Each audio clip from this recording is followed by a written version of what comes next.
I think it's an important reminder to remember that grief is, for me, like waves, and they come in intense bursts, but they can also be very silent for a long time. So I found that I got a really intense kind of burst of grief at the 10th year anniversary. So again, um, my father died in February, so I was at university, and kind of all of a sudden, out of nowhere, I kind of felt really down, really sad. I didn't really know what was happening. Again, I didn't want to burden my sister. I didn't really want to talk about it. I didn't really want to open up.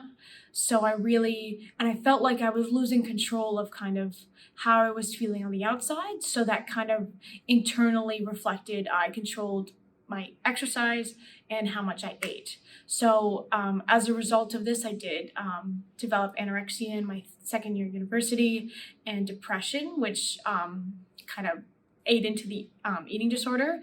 But I really didn't understand what was going on until I then talked to a therapist when I got home from summer.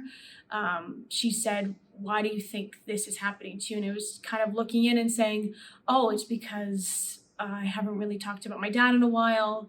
All these emotions that I somehow had pushed down for a while had kind of come to the surface, and kind of going back to my 9-year-old self, not wanting to burden others and not make them feel like I was not okay, and to make it seem like they needed to take care of me, I kind of tried to take care of myself, and that resulted in not eating and over exercising. And it took my family to say, "You're not a burden," to really begin to understand that just because I wasn't feeling well doesn't make me weak or a burden to others. That sharing allows you to really grow and heal.